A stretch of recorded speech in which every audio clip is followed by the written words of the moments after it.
চর্চায় লোকসভা নির্বাচন, তারই সঙ্গে প্রচার চলছে জোর কদমে। আমাদের সঙ্গে এই মুহূর্তে পেয়ে গেছে সিপিআইএম নেতা শতরূপ ঘোষকে। তাকে জিজ্ঞেস করবে যে নির্বাচন আসলেই একটা বাইনারি, তৃণমূল বনাম বিজেপি, বিজেপি বনাম তৃণমূল। 19-এও দেখেছি, 24-এও এর হেরফের হচ্ছে না, কি বলবেন? না, বাইনারি তো পশ্চিমবাংলায় তৈরি করতে পারলে তৃণমূলের একটা সুবিধা। কারণ একটা জিনিস খেয়াল করে দেখবেন যে এই যে কদিন আগে তৃণমূলের একটা ব্রিগেড হলো, তো তার জন্য গোটা পশ্চিমবাংলা জুড়ে হোর্ডিং লাগালো। হোর্ডিংয়ের কথাটা হচ্ছে যে তৃণমূলের কি জনগর্জন, বাংলা বিরোধীদের বিসর্জন। খেয়াল করে দেখবেন ওখানে বিরোধী শব্দটা লেখা আছে গেরুয়াতে। এটা কিন্তু বিজেপি করছে না, তৃণমূল কয়েক কোটি টাকা খরচা করে গোটা বাংলা জুড়ে এটা প্রচার করলো, বাংলার মানুষকে জানালো, ওরাই দায়িত্ব নিয়ে যে শুনুন, বাংলায় কিন্তু আমাদের বিরোধী কিন্তু বিজেপি, অন্য কেউ কিন্তু আমাদের বিরোধী নয়। তার কারণটা কি? বাংলায় 30% মুসলিম ভোট, মুসলমান মানুষ বাংলায় 30%। তারা স্বাভাবিকভাবে কখনো চাইবেন না যে বিজেপি জিতুক। এখানে যত খারাপই হোক না কেন অন্য কোনো দল, কিন্তু বিজেপির চেয়ে ভয়ঙ্কর আর কেউ হতে পারে না। এবং বাংলা হচ্ছে এমন একটা রাজ্য, আমরা এমন একটা সাংস্কৃতিক ঐতিহাসিক উত্তরাধিকার বহন করি। এখানে কাজী নজরুল ইসলাম, রবীন্দ্রনাথ ঠাকুর, হরিচাঁদ গুরুচাঁদ ঠাকুর আছেন এখানে, ঈশ্বরচন্দ্র বিদ্যাসাগর, রাজা রামমোহন রায়, তাদের যে শ্রীচৈতন্য, তাদের যে এত বছরের একটা লেগাসি, তাতে বাংলার একটা বড় অংশের মানুষ তারা মানে কি বলবো, তারা কট্টর ধর্মনিরপেক্ষ, মানে যাকে বলা চলে যে মানে সেকুলার ফান্ডামেন্টালিস্ট। তারা যাই হোক না কেন, তারা কখনো চাইবেন না কোনো একটা সাম্প্রদায়িক দল এখানে জিতুক। সুতরাং যদি এই বাইনারিকে এখানে বাঁচিয়ে রাখা যায় যে তৃণমূল হারলে কিন্তু বিজেপি চলে আসবে, তাহলেই ওরা চাল চুরি করুক, ডাল চুরি করুক, চাকরি চুরি করুক, বালি চুরি করুক, লোককে ভোট দিতে না দিক, মানে শাহজাহানের বাহিনী সন্দেশখালিতে ওরকমভাবে মহিলাদেরকে পণ্য হিসেবে পার্টি অফিসকে সাজিয়ে তুলুক, মহিলাদেরকে ব্যবহার করে, ওরা যা অত্যাচার যাই করুক না কেন, আলটিমেটলি কিছু মানুষকে এই বলে তাদের ভোটটা ওরা পাবে। দেখুন, সবই ঠিক আছে, আমাদের দোষ আছে, ত্রুটি আছে, আমরা চেষ্টা করবো শুধরে নেবার, কিন্তু যদি আমরা হেরে যাই তাহলে কিন্তু বিজেপি চলে আসবে। অতএব বাইনারি তো তৃণমূলের স্বার্থে, কিন্তু এই বাইনারির ফলে কি বাংলার ভালো হচ্ছে? লোকসভা ভোটে বিজেপি কয়েকটা আসন পাওয়া মানেই, আগেরবারও যেরকম হলো, বিজেপি যেদিন লোকসভা ভোটে কয়েকটা আসন পাবে সেদিন ঠিক হয়ে যাবে যে পরের বার আবার বিধানসভা ভোটের আগে ওই লেসার ইভিল বলে তৃণমূল ক্যাম্পেন করতে নেমে পড়বে এবং কিছু মানুষের ভোট পেয়ে ওরা আবার পরের বিধানসভাটা পার করে যাবে। সুতরাং এই বাইনারিকে ভাঙতেই হবে। এই বাইনারি না ভাঙলে তৃণমূলকে পশ্চিমবাংলা থেকে তাড়ানো যাবে না। বাইনারিতে তো বামেরাই পর্যদস্ত হয়েছিল, এবারে পারবে বাইনারি চুরমার করতে? চেষ্টা করছি, যদি মানুষ আমাদেরকে সমর্থন করে নিশ্চয়ই পারবো। কিন্তু এটা তো দেখা গেছে যে 2019-এর পর থেকে যতগুলো ভোট, ইনফ্যাক্ট 2021-এর ভোটেও হয়তো আমরা কোনো আসন পাইনি বলে অনেকে ওটাকে মানে কি বলবো, মানে একটু দেখতে পাননি বা অনেকে নজর এড়িয়ে গেছে যাকে বলে। কিন্তু 19-এর থেকে 21-এ আমাদের ভোট বেড়েছিল। এবং তারপরে দেখুন 21-এর পরে তারপরে যতগুলো মিউনিসিপ্যালিটির ভোট হয়েছে, যতগুলো পঞ্চায়েতের ভোট হয়েছে, পঞ্চায়েত ভোটে বিজেপির পশ্চিমবাংলায় ভোট 40% থেকে 22%-এ নেমে আসলো। আর আমাদের এবং কংগ্রেসের আইএসএফের জোটের ভোট ওটা 10% থেকে 21.5%-এ উঠলো। সুতরাং বিজেপি তো কমেছে, আমরা বেড়েছি। আমরা সাগরদিঘিতে জিতেছি, আমরা বালিগঞ্জে আমরা বিজেপির জমানত বাজেয়াপ্ত হয়ে গেছে, আমরা তৃণমূলের ঘাড়ে নিঃশ্বাস ফেলেছি। শান্তিপুরেও একই ঘটনা ঘটেছে। আমরা তাহিরপুর মিউনিসিপ্যালিটি আমরা জিতেছি, বিজেপি কোনো মিউনিসিপ্যালিটি বাংলা জিততে পারেনি, আমরা জিতেছি মিউনিসিপ্যালিটি। আমরা এতগুলো পঞ্চায়েত জিতেছি, এরকম সন্ত্রাসের ভোটেও আমরা এতগুলো পঞ্চায়েত জিতেছি। সুতরাং বাইনারি কিন্তু পঞ্চায়েতে এবং এই মানে পুরসভার ভোটে ভেঙে গেছে। এবার দেখা যাক লোকসভায় কী হয়। এই যে কংগ্রেস, বাম এবং তার সঙ্গে আইএসএফের যে একটা জোট বলছেন, এই যে জোটের যে ধারাবাহিকতা, তার মধ্যে এক বিশাল বিচ্যুতি রয়েছে। এবং এখন দেখা যাচ্ছে যে আইএসএফও কোথাও গিয়ে ছিটকে গেছে, নওশাদের দল ছিটকে গিয়ে এখন শুধুমাত্র বাম কংগ্রেসের সমঝোতা হয়েছে কিছু কিছু জায়গায়। এই ধারাবাহিকতার অভাবে কি মানুষের মধ্যে যে বিশ্বাসের সঞ্চার ঘটেছিল আপনাদের দলকে কেন্দ্র করে বা এই জোটকে কেন্দ্র করে, সেটা কোথাও গিয়ে বিচ্যুতি ঘটে না? সেটা কোথাও গিয়ে বিঘ্ন ঘটে না? দেখো, সব কিছু যদি খুব সুচারুভাবে প্রথম দিন থেকে হয়ে যেত তাহলে নিশ্চয়ই সেটা খুব ভালো হতো, আমি এটাকে কখনো অস্বীকার করবো না। আবার এটাও ঘটনা যে এতগুলো দল, তাদের প্রত্যেকের আলাদা আলাদা একটা ইতিহাস রয়েছে। আইএসএফ হয়তো তুলনামূলকভাবে নতুন দল, কিন্তু কংগ্রেস এবং বামপন্থীদের একটা আলাদা ইতিহাস রয়েছে। সুতরাং সব কিছু রকমভাবে স্ট্রিমলাইন্ড হয়ে যাবে, এটা হয়তো হলে ভালো হতো, কিন্তু সবসময় হওয়াটা বাস্তব নয়। কিন্তু আমি এটা অস্বীকার করবো না যে নিঃসন্দেহে হলে ভালো। মানুষ যদি মনে করেন যে তারা তৃণমূলকে হারাতে চান পশ্চিমবাংলা এবং বিজেপি সরকার পাল্টে বামপন্থীদের অংশগ্রহণে, কংগ্রেসের নেতৃত্বে ভারতের বাকি ধর্মনিরপেক্ষ দলগুলোকে নিয়ে একটা বিকল্প সরকার তৈরি করতে চান, তাহলে মানুষ সেই দলকে, সেই সিম্বলকেই মানুষ ভোট দেবেন। এবং দেখুন, এটা একটা ঘটনা যে আমাদের ক্ষেত্রে বলতে পারেন যে দেখুন, আমাদের তো কোনো কিছু লুকোনোর ব্যাপার নেই, লুকোচুরির ব্যাপার নেই। আমাদের সাথে আইএসএফের, কংগ্রেসের যা কথাবার্তা হচ্ছে, যা হচ্ছে, সবটাই ট্রান্সপারেন্ট। এখানে কোনো ধান্দাবাজির কোনো, যে যার নিজের রাজনৈতিক স্বার্থ তো দেখবেই, কিন্তু তার বাইরে কোনো ধান্দাবাজির ব্যাপার নেই। কিন্তু আপনি এইটাকে কি বলবেন বলুন তো? মানে ধরুন আমি বলছি, এই মুকুটমণি অধিকারী বলে লোকটা 3রা মার্চ ফেসবুকে পোস্ট করলো যে সিএ এর সমর্থনে আমাদের এই সভা হচ্ছে, মোদিজির নেতৃত্বে বাংলায় এবার গেরুয়া ঝড় উঠবে। 7 দিন পরে সে মমতা বন্দ্যোপাধ্যায় দলের প্রার্থী। মানে এইটা তো মানে কি বলবো, এটা জোট, এটা কোনো বোঝাপড়া, এটা কোনো রাজনীতি, এটা তো তৃতীয় শ্রেণীর ধান্দাবাজি। তৃতীয় শ্রেণীর ধান্দাবাজির থেকেও খারাপ কিছু। এই যে তাপস রায়, দেখুন তাপস রায় আজকে বিজেপি জয়েন করেছেন বলে আমি তাকে এক কথায় গালাগাল দেবো, খারাপ লোক বলবো তা নয়। আমরা তাপস রায়কে অনেকদিন, আমি তো তাও ঠিক আছে, আমি একটু আধটু চিনি, কিন্তু আমাদেরও পার্টিতে যারা সিনিয়র নেতারা রয়েছেন তারা অনেক বছর ধরে তাপস রায়কে চেনেন। আমিও যদ্দূর ওনাকে চিনতাম। উনি খুব ভদ্রলোক, সজ্জন লোক, দেখা হলে অত্যন্ত ভালোভাবে কথা বলেন, এবং উনি যে অসৎ লোক এটা কখনো শুনিনি। মানে তৃণমূলের 2-4 জন যদি সৎ লোক থেকে থাকেন বা নেতা থেকে থাকেন, তার মধ্যে একজন উনি ছিলেন। উনি যখন বললেন যে বিজেপির সাথে সুদীপ বন্দ্যোপাধ্যায় একটা বোঝাপড়া করে চলে, আমরা শুনে ভাবলাম দেখেছো, তাও একটা লোক তো আছে যে মুখ ফুটে কথাটা বললো। গোটা তৃণমূলই বোঝাপড়া করে চলে, অন্য কেউ তো বলতে সাহস পায় না, কিন্তু একটা লোক অন্ততপক্ষে আপরাইট হয়ে কথাটা বললো, বলো আমি এটার বিরোধী। ভালো কথা, বিরোধী। সে এমন বিরোধী, সুদীপ বন্দ্যোপাধ্যায় কেন বিজেপির সঙ্গে যোগাযোগ রাখে তার প্রতিবাদে তাপস রায় বিজেপি জয়েন করে ফেললো। আমি বলছি এইগুলো যদি রাজনীতি হয়, এগুলো যদি ধান্দাবাজি হয়, কি অর্জুন সিং একটা লোক মঞ্চে বসে আছে, তৃণমূল তার নাম ঘোষণা করবে বলে, মঞ্চে নাম ঘোষণা হলো না, মঞ্চ থেকে নেবে পার্টি অফিসে গিয়ে মমতার ছবি নামিয়ে মোদির ছবি তুলে দিয়ে সে এখন বিজেপির ক্যান্ডিডেট হয়ে গেল। তো বামপন্থীদের সঙ্গে কংগ্রেসের আইএসএফের তো কোনো ধান্দাবাজির ব্যাপার নেই, আমাদের তো যা আছে পুরোটাই স্বচ্ছ ব্যাপার।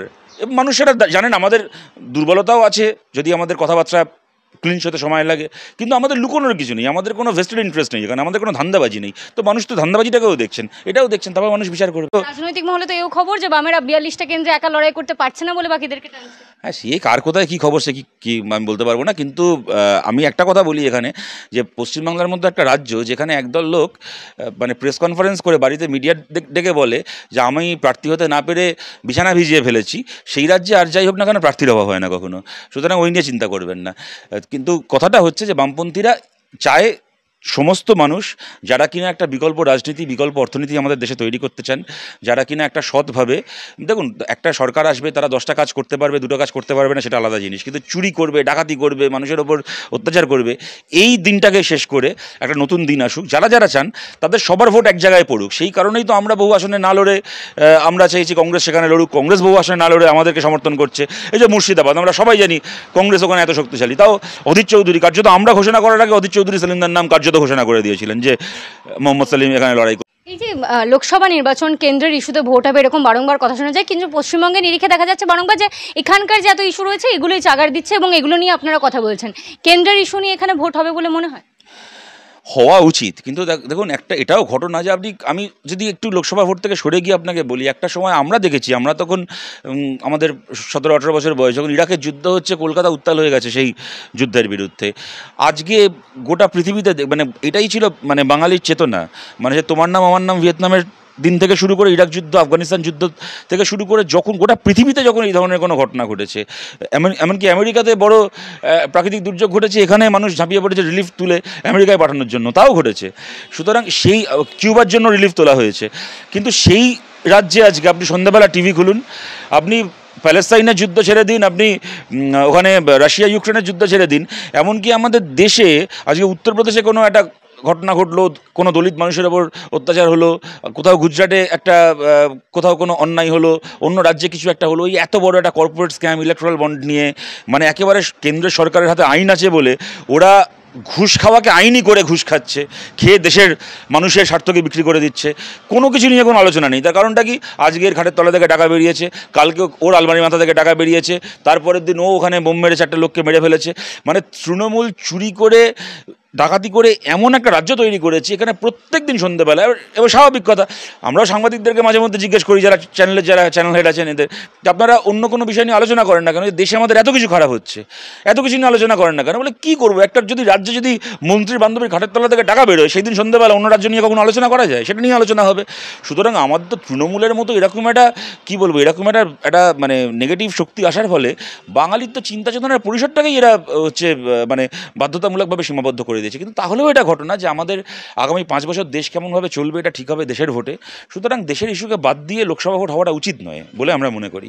বামেরা সিএ এর বিরোধিতা করেছে, অন্যদিকে তৃণমূলও সিএ এর বিরোধিতা করেছে, একসাথে আসবে এই একটা বিষয় নিয়ে? আপনি বাম তৃণমূল ছাড়ুন, বিজেপি তো বিরাট সমর্থন করেছে। কোনো বিজেপি নেতাকে পেয়েছেন, 2 সপ্তাহ হয়ে গেল লাগু হয়েছে, কোনো বিজেপি নেতাকে পেয়েছেন যে সিএর জন্য অ্যাপ্লাই করেছে, যারা একদিন ধরে পাবলিককে বার খাওয়ালো? দেখান না কোন হরিদাস পাল অ্যাপ্লাইটা করে, জগন্নাথ সরকার অ্যাপ্লাই করেছে, শান্তনু ঠাকুর অ্যাপ্লাই করেছে, ওদের অসীম সরকার গান গেয়ে গিয়ে নাচন গোদন করে সিএ করতেন, অ্যাপ্লাই করেছেন। কে অ্যাপ্লাইটা কোন বিজেপি নেতা করেছে? ভাই লোককে না বার খাইয়ে গাছে তুলতে সবাই পারে, যখন সত্যি সত্যি সময়টা আসে তখন বোঝা যায় কত ধানে কত চাল। যে কথা আমরা একদিন ধরে বলে এসেছিলাম যে সিএ কাউকে নাগরিকত্ব দেওয়ার আইন নয়, কে উদ্বাস্তু, কে ওপার বাংলা থেকে আসা পরিবার তাকে চিহ্নিত করার আইন। আপনি যে মুহূর্তে পোর্টালে অ্যাপ্লাই করবেন আপনি চিহ্নিত হয়ে যাবেন যে আপনি ওপার বাংলা থেকে এসেছেন, আপনি ভারতের পুরনো নাগরিক নন, আদি বাসিন্দা নন, আপনাকে চিহ্নিত করে নেবে ভারত সরকার। আমরা এতদিন ধরে বলে এসেছিলাম, আমরা যে মিথ্যে বলিনি সেটা প্রমাণ হচ্ছে একটা বিজেপি নেতা অ্যাপ্লাইটা করেনি বলে। নাহলে আজ যদি শান্তনু ঠাকুর কী হবে জানেন, শান্তনু ঠাকুর যদি সিএতে অ্যাপ্লাই করে না তাহলে ওকে স্বীকার করতে হবে না, দাঁড়াতে তো পারবে না এখন, ছেড়ে দিন। এইবার একদিন একজন নন ইন্ডিয়ানকে ইন্ডিয়ার পার্লামেন্টের ল মেকার করেছিল বিজেপি, এটা বিজেপিকে স্বীকার করতে হবে। একটা লোক অসীম সরকার যে ভারতের নাগরিক নয়, সে যদি আজ মানে উনি, আমরা মনে করি অসীম সরকার ভারতের নাগরিক, কিন্তু উনি যদি আজ ডিক্লেয়ার করেন যে আমি সিএ চাই, তার মানে কি আমি ভারতের নাগরিক নই? উনি যদি অ্যাপ্লাই করেন তার মানে যিনি ভারতের নাগরিক নন তিনি ভারতের একটা বিধানসভা এমএলএ হয়ে গেছেন। যেখানে ভারতের আপনি যদি নমিনেশন ফর্ম ফিল আপ করেন, এমএলএ হতে পারে, এমপি হতে পারে, ইলেকশনে প্রথম কন্ডিশন হচ্ছে আপনাকে ভারতের নাগরিক হতে হবে, প্রথম কন্ডিশন, তারপরে অন্য সব কিছু। এদেরকে স্বীকার করতে হবে। 200টা মামলা চলছে ঐশী এখন সিএ এর বিরুদ্ধে। একটা মামলা যদি ধরুন রায় হলো যে এটা বাতিল, কি হবে? আমও যাবে, ছালাও যাবে। যে লোকটা অ্যাপ্লাই করেছে তার সিএ তো তার তো নাগরিকত্ব পাওয়া হবে না, মাঝখান থেকে তার এটা ডিক্লেয়ার করে দেওয়া হয়ে গেছে অলরেডি যে আমি নাগরিক নই, ভাই আমাকে সিএ দাও। আমও যাবে, ছালাও যাবে। মাঝখান থেকে মানে তার অস্তিত্ব, ভারতে তার অস্তিত্ব নিয়ে টানাটানি পড়ে যাবে। আচ্ছা, আজকে বিজেপির গভর্নমেন্ট আছে, যদি এবার লোকসভা ভোটের পরে অন্য গভর্নমেন্ট আসে, ধরুন আমি ধরে নিলাম এবার বিজেপি জিতে, যদি পরের বার অন্য কেউ আসে, তারপরের বার অন্য কেউ আসে, যদি 10 বছর পরে 20 বছর পরে অন্য কেউ আসে, আজকে যদি আমি সিএতে অ্যাপ্লাই করি, আমি তো ভারতকে এই কথা বলে দিলাম, কেন্দ্রের সরকারের কাছে এটা আমার স্বীকারোক্তি চলে গেল যে আমি ভারতের নাগরিক নই। আজ থেকে 20 বছর পরে যদি অন্য কোনো সরকার এসে আমার সেই স্বীকারোক্তির ভিত্তিতে সিদ্ধান্ত নেয় যে আমি ভারতে এই প্রকল্পের আওতায় থাকতে পারবো না, আমার ভোট দেওয়ার অধিকার থাকবে না, আমার সম্পত্তির অধিকার থাকবে না, আমার ব্যাঙ্ক অ্যাকাউন্ট ফ্রিজ হয়ে যাবে, আমার যা সম্পত্তিটা সরকার হচ্ছে ওটাকে বাজেয়াপ্ত করে নেবে, 20 বছর পরে যদি এটা হয়, কে গ্যারান্টি দেবে? আমার বাবা যদি আজ অ্যাপ্লাই করে, আমার বাবার আমার নামে রেখে দেওয়া সম্পত্তি যদি 20 বছর পরে ভারতের সরকার তখন বলে যে এর বাবার রেখে দেওয়া সম্পত্তি, তো ওর বাবা তো ভারতের নাগরিক ছিল না, সুতরাং ওই সম্পত্তি ভারতের রাষ্ট্রের সম্পত্তি, ওটা ওর ব্যক্তিগত সম্পত্তি নয়, কে নেবে? প্রশ্নটা এখানে আমরা বলে এসেছিলাম তার নয়, কোন বিজেপি নেতা যারা একদিন ধরে লোককে গাছে তুললো, দেখুন কোন বিজেপি নেতা সিএর জন্য ফর্মটা ফিল আপ করেছে। এই যে ইলেকট্রাল বন্ড, এই নিয়ে যখন কথা হচ্ছে, এখন কেন্দ্রীয় স্তরে বিশাল চর্চা চলছে এই বিষয়টা নিয়ে। অর্থমন্ত্রীর স্বামী তিনি বলে দিচ্ছেন যে এটা সব থেকে বড় একটা দুর্নীতি সংগঠিত হয়েছে। এটা নিয়ে প্রথম থেকে সিপিআইএম একমাত্র দল যারা এই ইলেকট্রাল বন্ডে টাকা নেয়নি। এর সঙ্গে সঙ্গে এই যে মানুষকে এই বিষয়টা বোঝানো, কিভাবে বোঝাবেন ইলেকট্রাল বন্ডের দেখুন, আমাদের বোঝানোর বিষয় না, মানুষ, আমরা বেশি বুঝি, মানুষ কম বোঝেন এমন তো নয়, মানুষ সব দেখতে পাচ্ছেন। দেখুন, মোদি বলেছিলেন যে না খাউঙ্গা না খানে দুঙ্গা, পরে দেখা গেল ইলেকট্রাল বন্ড করে নিজেও খেয়েছেন, তৃণমূলকেও খাইয়েছেন, তৃণমূলকেও খেতে দিয়েছেন। এবং যে কথাটা বারবার করে বলা হয়, আমরা বামপন্থী প্রত্যেকটা রাজনৈতিক দলকে নিতে বলেছিল, আপনারা নেননি না, কেননা আমরা ওই পাপের টাকা স্পর্শ করবো না। দেখুন, যে হাতে লাল পতাকা ধরেছি সে হাতে আমরা পাপের টাকা ধরবো না, তার জন্যই আমরা কমিউনিস্ট পার্টি করি এবং আমরা লড়াই করে গেছি। আমাদেরও কেরালায় সরকার আছে, আমরাও ত্রিপুরায় প্রধান বিরোধী দল ছিলাম, আমাদেরও পশ্চিমবাংলায় একটা সিগনিফিক্যান্ট রাজনৈতিক প্রেজেন্স ছিল, আমাদেরও দেশের পলিসি মেকিংয়ে 4টে কথা বলার জায়গা রয়েছে। যদি আমরা ওরা 100 টাকা নিলে আমরা যদি 10 টাকা নিতাম, তাহলে অনেক কর্পোরেট খুশিও আমাদের পার্টি অফিসে টাকা দিয়ে যেত।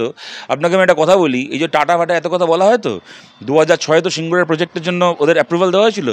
2005 সালে এই টাটা গোষ্ঠী ঠিক করেছিল ভারতের বিভিন্ন রাজনৈতিক দলকে এবং জাতীয় দল যারা বিশেষ করে তাদেরকে তাদের হচ্ছে প্রেজেন্স অনুযায়ী পার্লামেন্টে ওরা একটা করে কর্পোরেট ডোনেশন দেবে। আমাদের পার্টি অফিসে 25 লাখ টাকা চেক পাঠিয়েছিল 2005 সালে, 25 লাখ টাকা, মানে আজকে 1 কোটি টাকার কাছাকাছি বা তার বেশিই হবে, বেশি বই কম না। 25 লাখ টাকার চেক আমরা সেদিন ফেরত পাঠিয়ে দিয়েছিলাম। আমরা বলেছিলাম যে কর্পোরেটের হয়ে আমরা কাজ করবো না। সিঙ্গুরে কারখানাটা করতে চেয়েছিলাম সিঙ্গুরের ছেলেমেয়েরা চাকরি পাবে বলে, টাটার কাছ থেকে পয়সা খেয়ে করতে চাইনি, ওই চেক আমরা ফেরত পাঠিয়ে দিয়েছিলাম তার আগে। সুতরাং আমরা চিরকালই এটার বিরোধী। কিন্তু যে কথাটা আমরা বলে এসেছি, একটা সময় দেখবেন বিশেষ করে 92 সালের পর থেকে, যবে থেকে নিউ লিবারেল ইকোনমি তৈরি হলো, এটা তো খালি একটা ইকোনমিক অর্ডার নয়, এটা তো একটা সোশ্যাল অর্ডার, একটা সামাজিক একটা কী বলবো, একটা ভ্যালু সিস্টেম নতুন নির্মাণ করা শুরু হলো। একটা কথা দেখবেন বিশেষ করে তারপর থেকে শোনা যায়, এটা চুরি ফুরি অত কোনো ব্যাপার না, নেতা তো 2 পয়সা চুরি করবেই, যে যত বড় দল সে তো কর্পোরেটের কাছ থেকে টাকা নেবেই, এ তো অসুবিধা কী আছে, তুমি তোমারটা পাচ্ছ কি না দেখো, তোমার চুরি নিয়ে ভেবে লাভ নেই। কিন্তু আজকে প্রত্যেক দিন এটা প্রমাণিত হচ্ছে, দুর্নীতি আমাদেরকে সরাসরি এফেক্ট করে। নেতার মতো চুরি করছে, আমার কোনো অসুবিধা হচ্ছে না, এটা হয় না কখনো। যদি গার্ডেন রিচে ববি হাকিম বেআইনি বিল্ডিং করতে দিয়ে থাকে তাহলে মানুষের প্রাণ যায়। আর মোদি যদি ইলেকটোরাল বন্ডের নামে টাকা খেয়ে কোনো কোম্পানিকে জাল ভ্যাকসিন বাজারে আনার অধিকার দিয়ে থাকে, তার মানে কি? একজন বাবা একজন মা তার সন্তানকে হাতে করে নিয়ে গিয়ে সন্তানের শরীরে বিষ ঢুকিয়েছে। দোষটা তার বাবা মার নয়। যে সন্তানকে জন্ম দিয়েছিল, পৃথিবীতে এনেছিল, সেই সন্তানকে বিষ খাইয়েছে তার বাবা মা। তার কারণটা হচ্ছে ভারত সরকার তাকে বলেছিল যে এইটা ওষুধ, বিষকে ওষুধ বলে চালিয়েছিল। কেন না? মোদি ডোনেশন নিয়েছে বলে, মোদি টাকা খেয়েছে বলে, বিজেপি টাকা খেয়েছে বলে। এবং একটার পর একটা এরকম উদাহরণ দিয়ে যাওয়া যায়। গোটা ভারতে জিনিসপত্রের দাম বেড়েছে কেন? কেননা তারা যে 10 টাকা যদি আমাদের কাছ থেকে কামিয়ে থাকে, 5 টাকা বিজেপিকে ইলেকশন ফান্ডে দিয়েছে। মানে বেআইনিভাবে হাইওয়ে টেন্ডার দেওয়া হয়েছে, জাল সাপ্লাই মেটেরিয়াল দিয়ে হাইওয়ে বানানো হয়েছে। যেখানে সুড়ঙ্গ হওয়ার কথা নয় পাহাড় কেটে, সেখানে সুড়ঙ্গ তৈরি করা হয়েছে। সেই সুড়ঙ্গ ভেঙে পড়ে মানুষ আটকে পড়েছে। কেন না? সেই কোম্পানির কাছ থেকে মোদি টাকা খেয়ে ওই অ্যাপ্রুভাল দিয়েছে। এখন এদের হাতে আইন আছে। কেন বিজেপি, আমরা কেন মনে করি যে বিজেপির থেকে ডেঞ্জারাস ভারতের কোনো দল নয়? অন্য একটা দলের চুরিকে আপনি চুরি বলে চিহ্নিত করতে পারবেন। এদের হাতে যেহেতু আইন আছে, আইন পাশ করে নিল পার্লামেন্টে যে চুরিটা চুরি নয়। আজকে আপনার কাছ থেকে আমরা আপনার মোবাইল ফোনটা কেড়ে নেব, ওইটাকে ছিনতাই বলে। আর যদি আমার হাতে আইন থাকে, আমি যদি এটাকে আইনি স্বীকৃতি দিয়ে দিই যে কারোর কাছ থেকে মোবাইল ফোন কেড়ে নেওয়াটা কোনো অপরাধ নয়, তাহলে আমি আপনার থেকে ফোনটা ছিনিয়ে নিলে সেটাকে কেউ ছিনতাই বলতে পারবে না। মোদির হাতে এই সরকারি ক্ষমতাটা ছিল, বিজেপির হাতে এই সরকারি ক্ষমতাটা ছিল। সরকারি ক্ষমতাকে কাজে লাগিয়ে ওরা চুরিকে লিগালাইজ করেছে, করে নিজেরা চুরি করেছে এবং তৃণমূলের মতো দলকে চুরি কাজ করতে সাহায্য করেছে। এবং আপনারা খবর নিয়ে দেখুন, যে সময় তৃণমূল কংগ্রেস ইলেকট্রাল বন্ডে টাকাগুলো পেয়েছে, আমি তো বলবো এক অর্থে দেখতে গেলে বিজেপির থেকে বেশি টাকা তৃণমূল পেয়েছে। 302খানা এমপিওয়ালা পার্টি 1600 কোটি টাকা পেয়েছে। আর এখানে না বোধহয় 16,000 কোটি টাকা, কত টাকা, অত কোটি মনেও থাকে না। আর এদের হচ্ছে ওই 22 জন এমপিওয়ালা পার্টি যা টাকা পেয়েছে, তো প্রপোর্শনেটলি বিজেপিকে বহু গুণে ছাপিয়ে গেছে তৃণমূল। আর আপনারা হিসেব করে দেখুন, যখন তৃণমূল এই টাকাগুলো পাচ্ছে, সেই সময় তৃণমূল কখনো ত্রিপুরায়, কখনো গোয়ায়, কখনো মেঘালয়ে গিয়ে বিজেপির হয়ে ভাড়া খাটছে। এগুলো কি এমনি এমনি হয়? এগুলো মানে দুয়ে দুয়ে চার করতে পারি না, মানুষ করতে পারে না। সুতরাং এটা মানুষকে বোঝানোর কিছু নেই। মানুষ সবই দেখছেন, জানেন, তাদেরও বিবেচনা আমাদের থেকে বেশি বই কম না। নিশ্চয়ই তারা এটাকে বিচার করে সিদ্ধান্ত নেবেন। দলে দলে দেখা যাচ্ছে যে টিকিট না পেয়ে অভিমান, এবং তারই সঙ্গে বামেদের তরুণ ব্রিগেড আবার লোকসভা নির্বাচনে ময়দানে নেমেছে। শতরূপ কি মনোনয়ন না পেয়ে অভিমান? না, দেখো, আমাদের পার্টিতে এমন একজনও নেই যিনি ভোটে প্রার্থী হওয়ার জন্য রাজনীতি করেন। এমন একজনও নেই। মমতা বন্দ্যোপাধ্যায় যে বলেন না যে 294টা আসনে আমি প্রার্থী, সিপিআইএমের আমাদের প্রত্যেকজন পার্টি সদস্যই 294টা আসনের প্রার্থী। আমরা প্রত্যেকেই 42টা লোকসভা আসনের প্রার্থী। ওই কালচার নিয়ে আমরা কমিউনিস্ট পার্টি করতে শিখিনি। এগুলোকে যে কারণে না, এগুলোকে দেখলে আমাদের বিবমিশা হয়। আমরা মানে ভাবতে পারি না, মানে অনেক সময় না কোনো লোক আগে কি ছিল, মানে ভেতরে তার যদি একটা মনে করুন তার ধান্দাবাজি আছে, কি তার একটা মানে কি বলবো, একটা অন্যায় লোভ আছে, সে জানতো যে এটা আমার ধান্দাবাজি, এটা লোভ, এটা মুখ ফুটে বলতে নেই। এখন কি হয়েছে, মানে এরা না মানে নিজেরা কীরকম অকপটে বলেও দেয় যে আমি ধান্দাবাজি, আমি লোভী, কোনো লজ্জাও নেই কোনো। আমি বলছি, বাবুল সুপ্রিয় প্রেস কনফারেন্স করে বলছে আপনি বিজেপি ছাড়ছেন কেন? মন্ত্রী রাখেনি বলে। আপনি তৃণমূলে যাচ্ছেন কেন? মন্ত্রী করবে বলেছে বলে, প্লেয়িং 11-এ থাকতে চাই। আমি বলছি, আজ থেকে 15 বছর আগে কেউ যদি প্রেস কনফারেন্স করে বলতো যে আমাকে মন্ত্রী করবে বলে আমি ওই দলে যাচ্ছি, আর মন্ত্রী রাখিনি বলে এই দল ছাড়ছি, ওই দিন তার পলিটিক্যাল কেরিয়ার শেষ হয়ে যেত। অর্জুন সিংও বলেছেন যে আমি সংসদ থাকতে চাই। ওখানে গিয়ে আজকে পার্থভৌমিক সম্পর্কে যে বলছে যে কথাগুলো, যে পার্থভৌমিক শাহজাহানকে দিয়ে নৈহাটিতে জমি কিনিয়েছে, ব্যবসায় আছে, বলতো যদি ও তৃণমূলের প্রার্থী হতো, হয়তো পার্থভৌমিক তো ওর ইলেকশন এজেন্ট হতো। তাহলে অর্জুন সিং যদি ব্যারাকপুরে, পৃথিবীর প্রথম অর্জুন, সে নিজেও জানে না পাণ্ডবদের সাইডে আছে না কৌরবদের সাইডে আছে। সুতরাং এই ধরনের ধান্দাবাজি না, মানে এইগুলো না এদেরকেই মানায়। একজন তরুণ রাজনীতিক হিসেবে বিষয়টাকে কিভাবে দেখেন? বাংলা রাজনীতির অধঃপতন? বাংলা রাজনীতির একটা অংশের অধঃপতন, কিন্তু মানে এরাই তো গোটা বাংলা রাজনীতির স্পেকট্রামকে রিপ্রেজেন্ট করেন। আমাদের যারা রেড ভলেন্টিয়ার আছে তারাও তো বাংলা রাজনৈতিক কর্মী, তারা তো কেউ এরকম নয়। আমি বলছি তৃণমূলেও এরকম অনেক কর্মী আছে যারা কিনা মানে যখন 2021 একটা হাওয়া উঠেছে যে এবার বিজেপি আসতে পারে, তৃণমূল হেরে যেতে পারে, 2016 যখন হাওয়া উঠেছিল যে এবার বাম কংগ্রেস জোট আসতে পারে, তৃণমূল হেরে যেতে পারে, তখনও তারা বুক ঠুকে তৃণমূল করেছে। তৃণমূলের সাধারণ কর্মী তারা তো সবাই এরকম নন। আমাদের খারাপ লাগে এই তৃণমূল কর্মীগুলোর জন্য। ধরুন রানাঘাটের একজন তৃণমূল কর্মী, তার কিন্তু মুকুটমণি অধিকারীর সাথে কোনো ব্যক্তিগত শত্রুতা নেই। তাকে মমতা বন্দ্যোপাধ্যায় বলেছেন যে এই লোকটা তোমার শত্রু, তাই এই লোকটাকে তারা শত্রু ভেবেছে। বিশ্বজিৎ, ওই কী নাম, বিশ্বজিৎ দাস বোধহয়, ওদিকে কৃষ্ণ কল্যাণী থেকে শুরু করে এই সুজাতা খান, এই যখন কীর্তি আজাদ বিজেপির এমপি ছিল, শত্রুঘ্ন সিনহা, এরা কিন্তু কেউ এদের ব্যক্তিগত শত্রু না। মমতা বন্দ্যোপাধ্যায় বলেছিলেন এরা তোমার শত্রু, তাই এরা মুকুটমণি অধিকারীর বিরুদ্ধে মিটিং করেছে, মিছিল করেছে, স্লোগান দিয়েছে, গালাগাল দিয়েছে। ভোটের 7 দিন আগে মমতা বন্দ্যোপাধ্যায় বলে দিলেন শোনো এ তোমার প্রার্থী। 5 বছর ধরে মমতা বন্দ্যোপাধ্যায়ের কথায় যাকে গালাগাল দিয়েছে, এখন মমতা বন্দ্যোপাধ্যায়ের কথাতেই তার হয়ে দেওয়াল লিখতে হবে। আমাদের তো তৃণমূলের খালি নেতাগুলো না, তৃণমূলের এই কর্মীরাও কিন্তু বাংলার রাজনীতির গুরুত্বপূর্ণ অংশীদার, এবং তারা কিন্তু এরকম নন। বিজেপি সাধারণ কর্মীরা এরকম নন, বিজেপির কতগুলো নেতা ধান্দাবাজ হতে পারেন। সুতরাং আমরা কখনো মনে করি না যে এটা সামগ্রিকভাবে রাজনীতির অধঃপতন। নিশ্চয়ই একটা অংশের অধঃপতন, এটা দুর্ভাগ্যজনক যে সেই অংশটা এখন সবচেয়ে সামনে আছে রাজনীতিতে। আর এই যে লোকসভা নির্বাচন আসছে, আপনার দলের হয়ে কি বার্তা দেবেন আপামর বঙ্গবাসীর জন্য? দেখুন, আমরা কখনো মমতা বন্দ্যোপাধ্যায়ের মতো কি মোদির মতো বলবো না যে বাংলা থেকে 42টা আসন আমরা পাবো। আমরা জানি বাংলার বহু আসনই আমরা জিতবো না, হয়তো আমাদের ভোট বাড়বে, লড়াই হবে, কিন্তু আমরা এটাও জানি যে বাংলার কিছু আসন আমরা জিতবো বা জিততে পারি যদি মানুষ আমাদেরকে আশীর্বাদ করেন। এবং তার সঙ্গে ত্রিপুরা, কেরালা, রাজস্থান, বিহার, তামিলনাড়ু মিলিয়ে আমরা আরও কিছু আসন নিয়ে আমরা পার্লামেন্টে যেতে চাই।